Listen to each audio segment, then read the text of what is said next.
My parents are forcing me to pay for my brother's grad school using money they never told me about. Part 1. Who I am, and who they were to me. I, 28M, never had what you'd call a warm or supportive family. My parents weren't abusive in the traditional sense. There were no fists, no screaming matches that shook the windows, but there was always this coldness. Like I was more of a tenant than a son. Growing up in a middle-class suburb of Illinois, you'd think I had a picture-perfect family. Mom was a school administrator, Dad an accountant.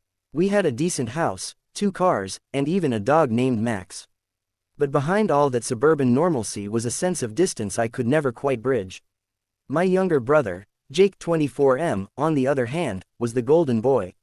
Even when we were kids, he had this magnetism, always charming, always effortlessly likable.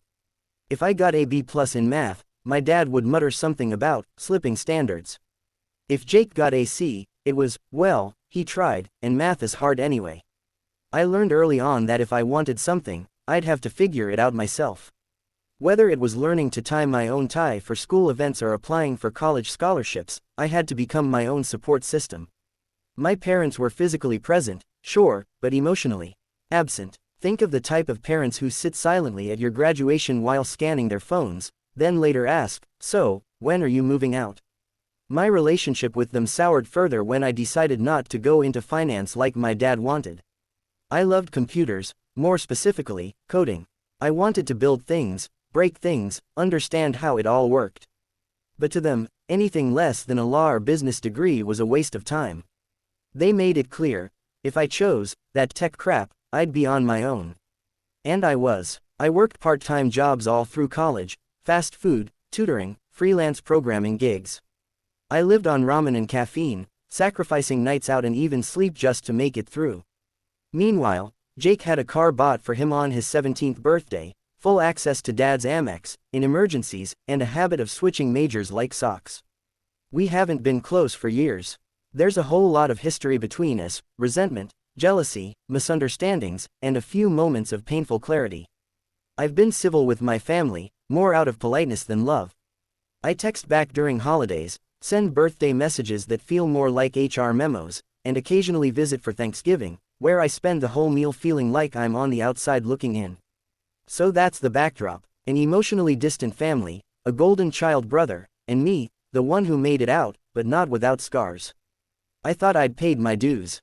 I thought I was done fighting for recognition, for respect, for boundaries. But last month, I found out something that flipped my entire world upside down. A bank account, in my name, opened when I was 12, funded regularly, grown quietly over the years without a single word to me, and now, they want me to use it, to pay for Jake's graduate school. To say I'm furious doesn't even begin to cover it. I didn't just survive being on my own, I thrived. After graduating with a CS degree from a decent state school, I managed to land an entry-level job at a small but fast-growing tech startup. It didn't pay much at first, but the culture was great, and more importantly, I had mentors, people who actually cared if I succeeded or not. That was a first for me. I poured myself into my work. I learned every system, absorbed every piece of feedback, and slowly began climbing the ladder. By 25, I was promoted to team lead. I started putting money aside, not just for emergencies, but for investments. I read up on finances, built a modest portfolio, and even bought a small 1-bedroom condo. Nothing fancy, but it was mine. I'd finally created the kind of stability I used to envy in other families. Meanwhile, Jake was still figuring things out. He'd gone to college with help from my parents, naturally, and coasted through it with mediocre grades and multiple major changes, from communications to environmental science to psychology. Eventually, he graduated with a general studies degree and no clear career path. To be fair, I didn't judge him for that. Not everyone's journey is linear, and I know how hard it can be to find your thing. But what stung was how my parents acted like this was normal, even admirable. Like it was okay to stumble when you had a soft landing waiting at home. Something I never got. I started noticing a shift about a year ago. It began subtly. Mom called and asked how work was going, which was weird in itself because she never did that. Then a few months later, Dad emailed me asking if I could take a look at Jake's resume, maybe give him some tips on getting into the tech world. I did, half-heartedly. His resume was weak, and his experience minimal. I told them he might need to start small, maybe pick up some certifications first. They didn't love that answer. Then came the real red flags. My mom called out of the blue one evening. "You know, you're doing really well for yourself. You've always been smart with money," she said, almost wistfully. "Your father and I were talking, and we think it would be a wonderful thing if you could help Jake out a little." I paused. "Help how?" I asked, already sensing where this was going. "He's thinking about grad school," she continued. "A master's in organizational psychology. It's expensive, but it'll give him direction. And we were wondering if you might be able to contribute." "Like a loan?" I asked cautiously. "Well, more like a family investment," she said, like that made it better. "We always said families should support each other. You've had such a head start, and..." I stopped her there. I told her I'd think about it and hung up. But my gut was churning. Why now? Why this? And why me? I started going over my accounts, just to see what I could even afford to contribute, even though I didn't plan on doing it. That's when I noticed something odd. A monthly deposit into a high-yield savings account I hadn't opened. My name was on it, but it wasn't linked to any of my normal financial activity. I'd never seen it before. At first, I thought maybe it was a bank error. But after some digging, and a call to the bank, it turns out the account had been opened 16 years ago. By my parents, in my name, using my social security number. And it had over $140,000 in it. Tax returns, gift deposits from my grandparents, bonds I had no idea existed.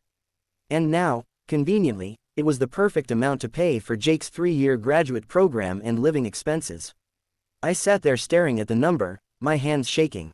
They'd been saving in my name all these years, never told me about it, and now, they expected me to just hand it over for him. I didn't know what to feel first. Rage, betrayal, confusion. It was like being gaslit my entire life and then handed a bill. Update 1. I sat with the knowledge of that account for 3 days before I said anything. I kept replaying conversations in my head, trying to decode things they'd said over the years. Had they ever slipped up? Had they hinted at this and I missed it? Why was this never my decision? Eventually, I called my parents on a Sunday afternoon. I didn't want to do it over the phone, but I needed answers before I lost my nerve. "Hey, I found something weird," I said after the initial awkward small talk. "There's a bank account in my name that I never opened. It's got a lot of money in it, money I didn't even know existed." There was silence on the other end. Not confusion, just silence, like they were waiting. Finally, my dad spoke. "We were going to talk to you about that," he said carefully. "That money was set aside for you originally, but we thought maybe, given how well you're doing now, it could go towards something more meaningful."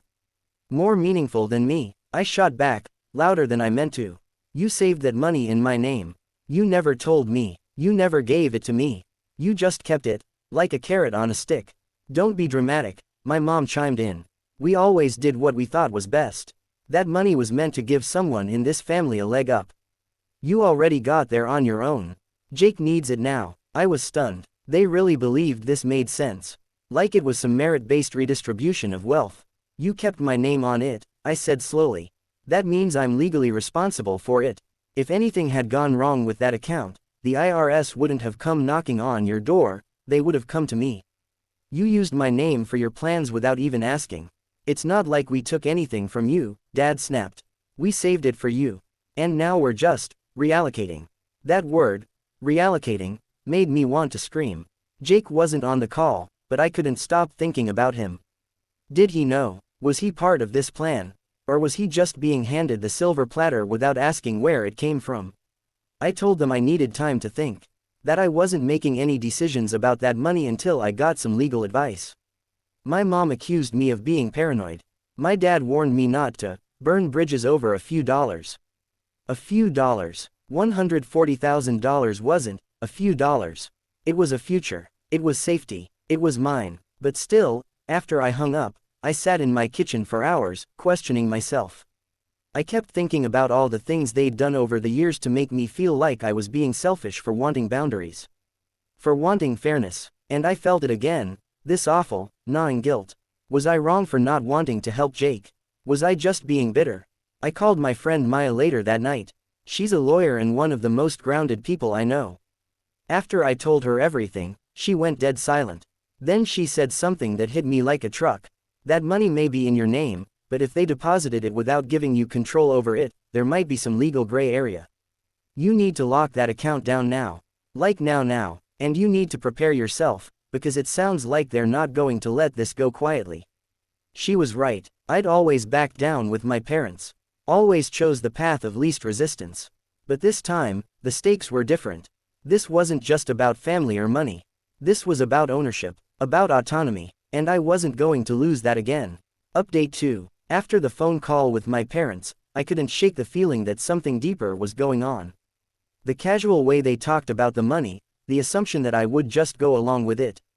It wasn't just entitlement, it was premeditated. Planned. So I decided to talk to Jake. We hadn't had a real conversation in over a year. Our interactions were mostly limited to awkward birthday texts and the occasional passive-aggressive comment under family group photos.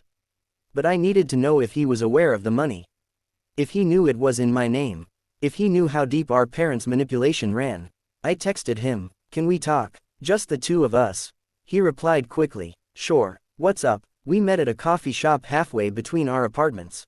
He looked relaxed, even cheerful. I wondered how he managed to live so casually through all this. After we got our drinks, I got straight to the point. "Did you know about the account?" He blinked. "What account?" "The one in my name. The one mom and dad saved money in. The one they now want to use for your grad school." His smile faltered. He looked confused at first, then guilty. That quick flicker of guilt told me everything. "So you did know," I said, leaning back.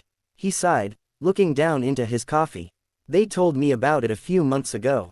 Said it was family money, and that it was basically always meant to help us both.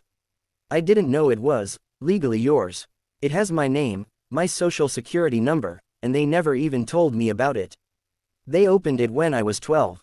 I thought you wouldn't mind," he said, shrugging. "You're doing well. You own your place. You have a good job. I figured it was no big deal for you to help out." That hit me hard. You figured I wouldn't mind you using money that was saved under my name without my knowledge. You don't see how messed up that is. Jake rubbed his forehead. "It's just money, man.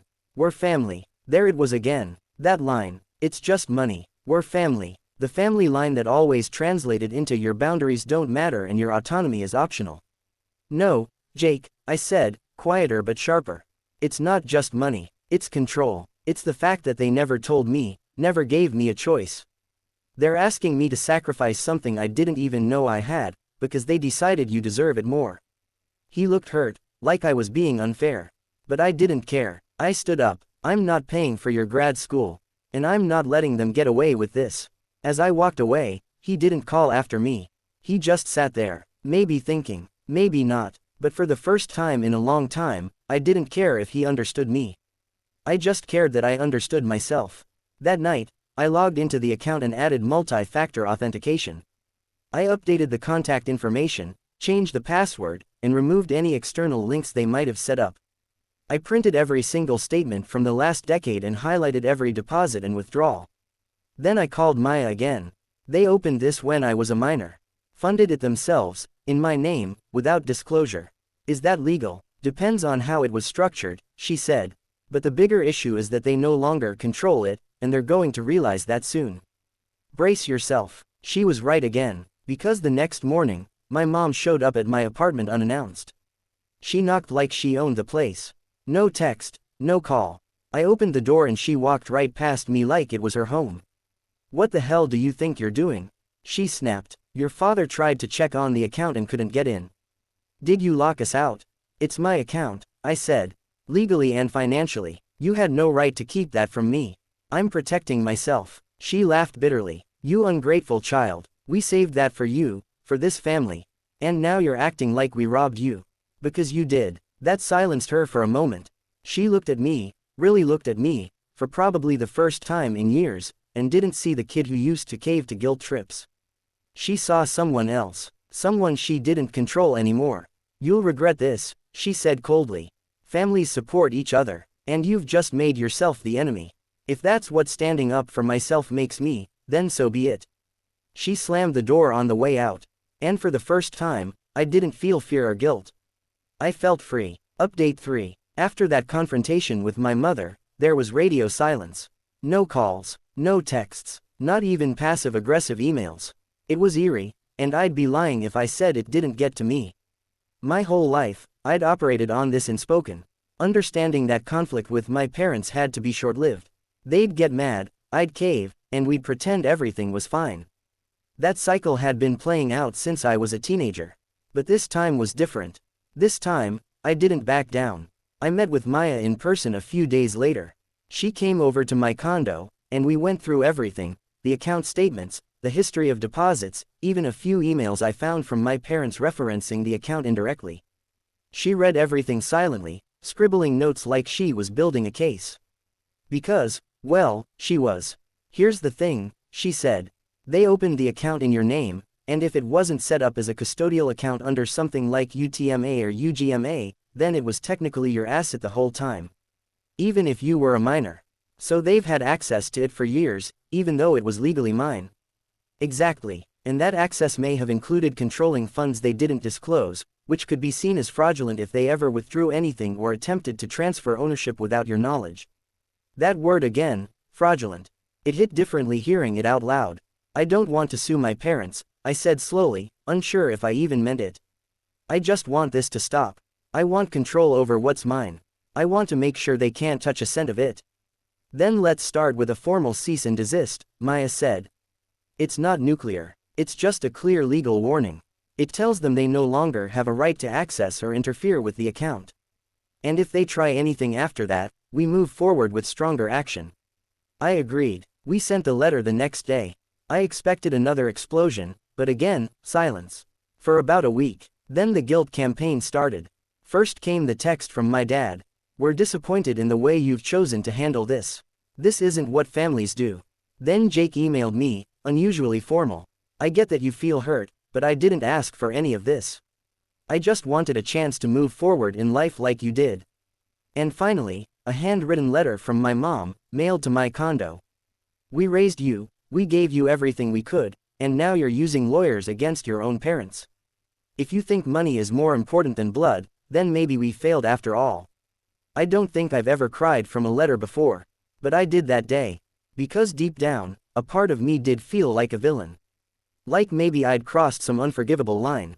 And even though I knew this wasn't about money, but about trust and autonomy and consent, I couldn't stop that small voice in my head whispering, what if you're the bad guy?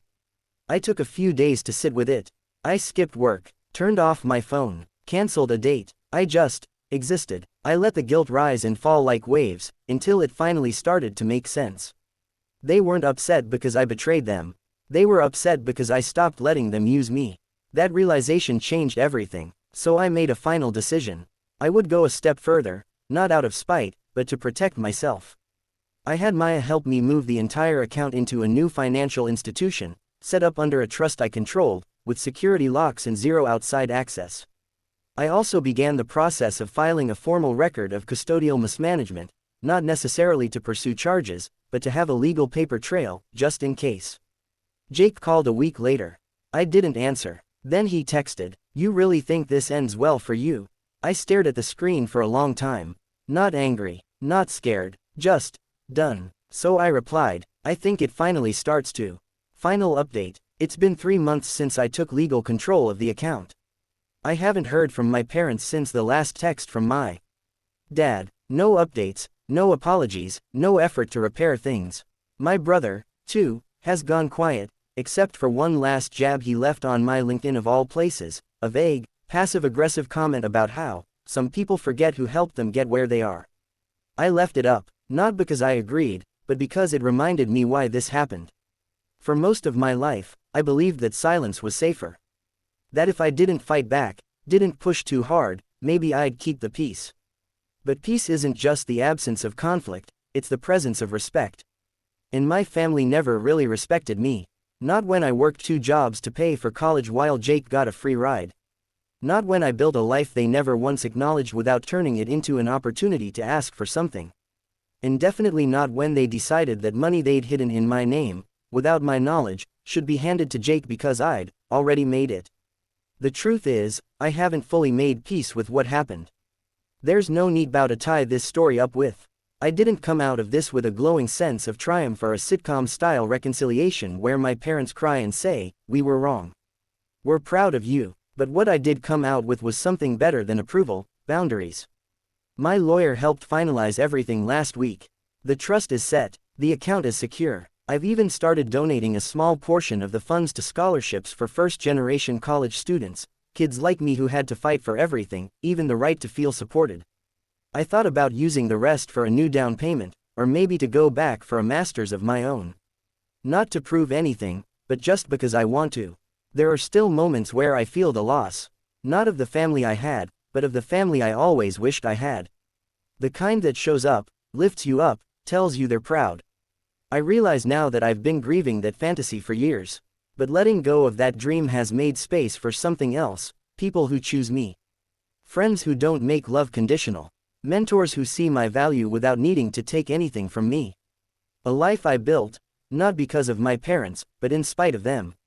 And as for Jake, I don't hate him, I really don't, but I no longer carry the burden of trying to fix him, save him, or carry him on a back he never helped build.